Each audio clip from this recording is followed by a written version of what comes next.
चाहता नहीं। ऐसे हमार शादी ब्याह नहीं के भइल भैया जी, जय शादी ब्याह होई तू ही तिलक चढ़ावे आई हां मन करी तो डोलिया हम लेके ना जाए ना ना का है अभी जब शादी होई ना कि तोहरे के कोनिया अरे बनाई दिए ने जतिया जे बाबू तू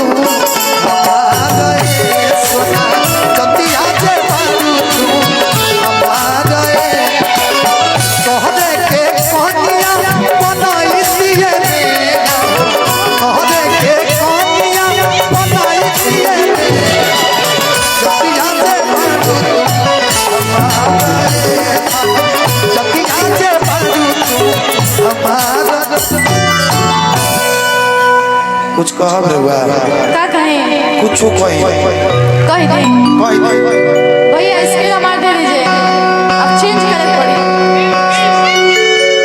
हाँ ठीक है मैच बा। आइए जब आप मेरे लिए इतना अच्छा शब्द बोल सकते हैं तो आप भी बोल सकते हैं। जो रिश्ता नाता है स्टेज के बाद है, लेकिन यहाँ पे सब कलाकार है, ठीक है, कलाकारी करने आया है। तनी और आ गया जी ना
पहले ही नौका नहीं कि हमरा कुछ और मत बोले कि भले कहिला हम के लोफा चाहे कहिला तू आवारा तकलीफ ना होए। बाकी नेहा जी अभी हमारी स्किल रहा तो बता दो कि बाकी भैया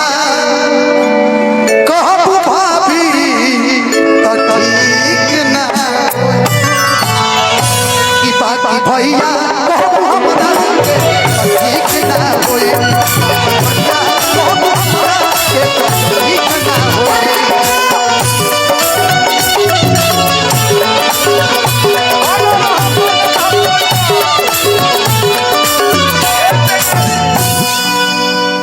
अपन ये बहन फौजी बोलो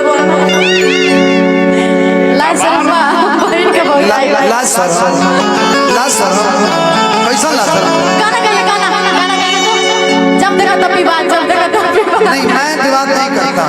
ना विवाद ना यूट्यूब वाले भैया यहाँ विवाद नहीं करो, ठीक बा? ये भाई के लोग से मैंने फिर से वही चले जाने फीलिंग का है कम करता नहीं हमारा। गाना गाइए, अच्छा गाना सुनाइए ताकि वायरल हो जाए हम लोग। कि कहिया ले जानी तू मचाई बखल बोली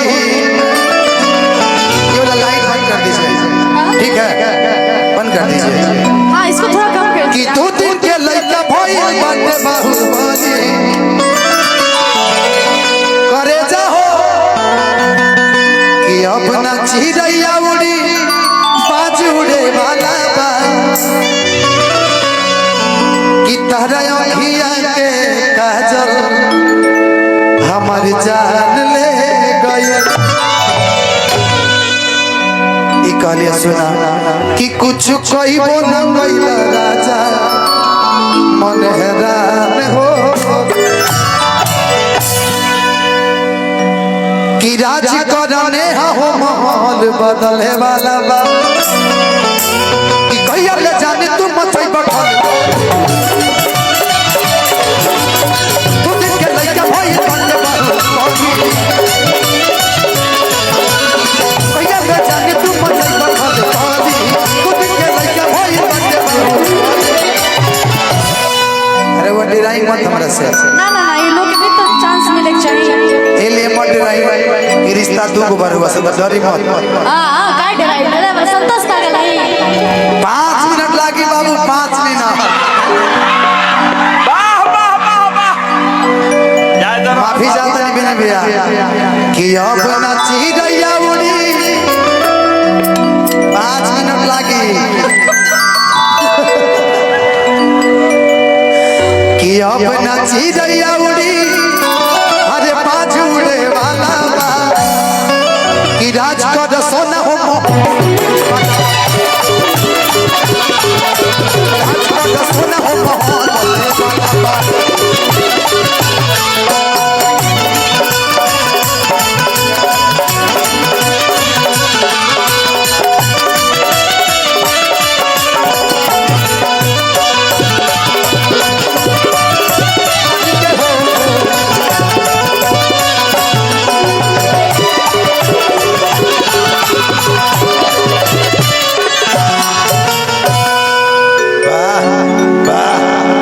बात है ना ना वही जा भी रखी कि देख ले हम कराओ कात जनुआ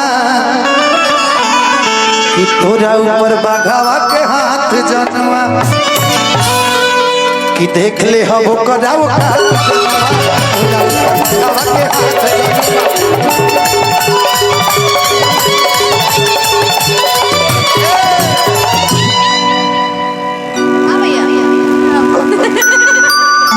पूरा फीलिंग कनो कि पूरा जिलावा में गगना मचाई दना हो अपना बोली पर सबके नचाई दना हो कि वेशभूषा उहे रही रोल बदले वाला बा राज कर सोना हो